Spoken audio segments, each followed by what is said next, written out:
अभी अहम खबर शामिल करें। इस्राएली फौज ने यह दावा किया है कि हिजबुल्लाह सरबराह हसन नसरुल्लाह हमले में मारे गए हैं। एक बड़ा हमला हुआ है इजराइल की तरफ से, एयर स्ट्राइक बैरूत में, और इजराइल के इस हमले में हिजबुल्लाह के officially announced that it has killed the head of Hezbollah, Hassan Nasrallah. Hezbollah के लिए ये एक बहुत बड़ा नुकसान है और इजराइल की ये एक बहुत बड़ी जीत है। पूरा का पूरा गजा शहर खंडर। इजरायली फोर्सेस ने लबनान के दारुल हुकूमत बैरूत में हिजबुल्लाह के मरकजी दफ्तर को निशाना बनाने का दावा किया है। इस संगीन सूरत हाल ने पूरी दुनिया को हिला कर रखा हुआ है। ये लेबनान का अभी जो नेतन्याहू की तकरीर हो रही है, और नेतन्याहू जो है वो अब नेतन्याहू और लेबनान ज़मीनी ऑपरेशन करें ना करें। और ये कार्रवाई अक़वाम मुत्तहिदा में इस्राएली वज़ीर आज़म के खिताब के कुछ देर बाद की गई है। और बात कर ली जाए हिजबुल्लाह से मुतालिक, हिजबुल्लाह से कोई सीज़ फायर नहीं होगा। इजरायली वज़ीर आज़म नेतन्याहू ने ऐलान कर दिया है।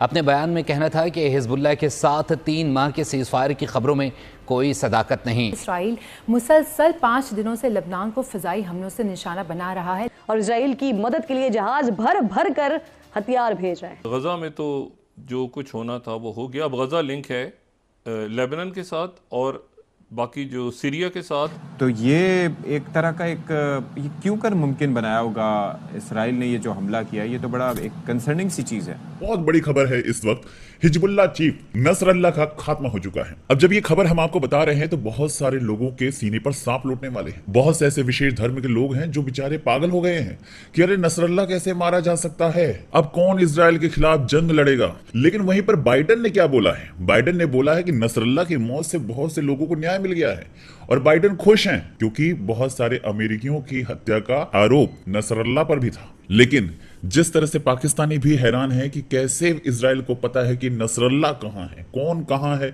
सबको ठोके जा रहा है। अब इनको समझ में आ रहा है कि पढ़ाई क्या होती है। अब इनको ये समझ में आता है यहूदियों की ताकत क्या होती है। अब इनको ये समझ में आ रहा है कि हमने जिहादी बनाए जिनके हाथ में गोला बारूद थमा दिया, बस जाओ जंग लड़ो। अरे असल जंग तो दिमाग से लड़ी जाती है। अब इन लोगों को समझ में आ रहा है। तो इजराइल के लिए आज बहुत बड़ी कामयाबी का दिन है और मुझे लगता है नेतन्याहू को इसको सेलिब्रेट करना चाहिए। आप लोगों का क्या कहना है कमेंट करके बताएं। चैनल पर अगर नए हैं तो चैनल को सब्सक्राइब जरूर करें। जय हिंद, जय भारत। ये लेबनान का अभी जो नेतन्याहू की तकरीर हो रही है, और नेतन्याहू जो है वो अब नेतन्याहू और लेबनान ज़मीनी ऑपरेशन करें ना करें। अच्छा, यहाँ तक अब पहुँचने के बाद वो गुंजाइश नहीं है रुक जाए, क्योंकि अब आपने ज़मीनी ऑपरेशन करना है। नहीं करना तो उधर से हिजबुल्लाह तो तैयार, उधर से वो जवाब देंगे ना। तो अब आपने उठा लिया कदम, तो अब आपने करना है। तो ज़ेलेंस्की को तो थ्रोन अंडर द बस हो गया। ज़ेलेंस्की जो है, पहले मैं उसका किस्सा आपको सुनाऊँ क्या बेचारे के साथ हुआ है, पहले उसको मैं बताता हूँ फिर मैं इधर। ज़ेलेंस्की की मुलाकात हुई कल प्रेसिडेंट बाइडेन से और कैमला हैरिस से, और वो उनका विक्ट्री प्लान जो था वो लेके गए थे। वो ऐसे उफ करके न्यूयॉर्क की फजाओं में जो है वो तहलील हो गया, गायब हो गया वो विक्ट्री प्लान। उसमें एक तो ये था कि नेटो में हमें लेकर आए, दूसरा ये था कि हमें आप डीप इनसाइड रशिया इजाज़त दें वेपन्स यूज़ करने की। तो वो दोनों चीज़ें ठुस। और बल्कि कैमला हैरिस ने उनकी मुलाकात के दौरान ट्रंप को निशाना बनाया कि ट्रंप जो बात कर रहा है कि जी हमें यूक्रेन का साथ नहीं देना चाहिए और हमें ये करना चाहिए वो करना चाहिए, ट्रंप तो बिल्कुल यूक्रेन को सरेंडर करवाना चाहता है। अच्छा, वो अब ज़ेलेंस्की सोच रहा है कि भाई एक मिनट, मतलब आपने भी तो मुझे सरेंडर ही करवा दी है, आप ना मुझे वेपन यूज़ करने दे रहे हैं, आपने मुझे वो पैसे दे दिए दोबारा 8 बिलियन अनाउंस कर दिए, 5.5 बिलियन जो एक्चुअली एक्सपायर हो रहे थे कांग्रेस से, वो देने ही थे आपने।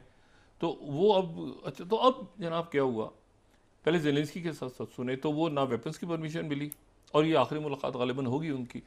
पिछले साल 2 सालों से आप याद करें जब ज़ेलेंस्की आते थे अमेरिका, कांग्रेस का इजलास हो रहा है, क्या तालियां क्लैप, दुनिया खड़ी हो जाती थी, ओ ज़ेलेंस्की आ गए जनाब, कमांडो जनाब। इस दफ़ा ज़ेलेंस्की जो है वो ये उनकी आखिरी गालिबन था प्रेसिडेंट बाइडेन से इंटरेक्शन। और फिर उसके बाद आज वो उन साहब से मिलेंगे जिन साहब से उन्होंने परसों, जिन्होंने उनको कहा था कि ये सबसे बड़ा सेल्समैन है दुनिया का, पैसे लेने आ जाता है, अरबों डॉलर लेके चला जाता है, और जो है ये जो है इसको कुछ आता जाता नहीं है, और ये सेल्समैन है सबसे बड़ा।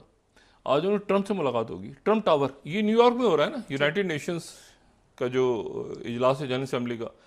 तो ज़ेलेंस्की जो है वो आज ट्रंप टावर जाएंगे और डोनाल्ड ट्रंप से मिलेंगे, कैमला हैरिस और बाइडेन से, उसके वापसी हो जाएगी।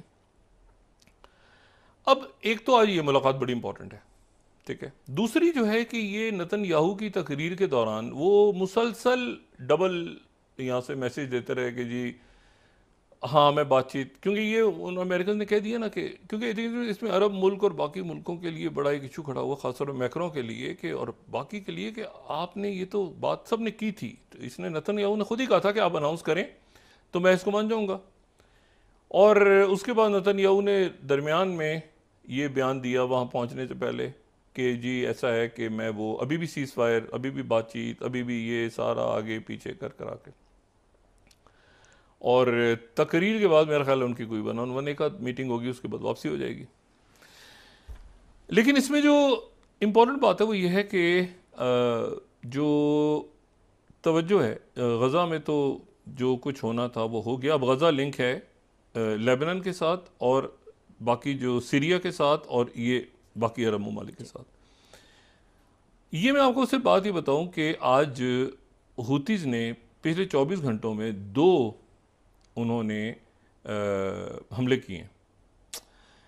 एक तो उन्होंने तल अवीव पे किए, ठीक है, और तल अवीव के ऊपर उन्होंने वो ज़ाहिर है कि उनका डेविड स्लिंग से उसको रोका उन्होंने, लेकिन डैमेज वैमेज जो है वो पहुंच गया, क्रॉस करते करते तल अवीव तक पहुंच गया। एक बड़ा हमला हुआ है इजराइल की तरफ से, एयर स्ट्राइक बैरूत में, और इजराइल के इस हमले में हिजबुल्लाह के टॉप कमांडर्स मारे गए हैं, और उन टॉप कमांडर्स में वो कमांडर भी शामिल थे जिनके ऊपर $7 मिलियन बाउंटी थी अमेरिका की तरफ से, क्योंकि बैरूत में अमेरिकी एम्बेसी पर धमाके करने वाले, उस पर हमला करने वाले कमांडर भी इनमें शामिल थे जो इस हमले में हलाक हुए हैं।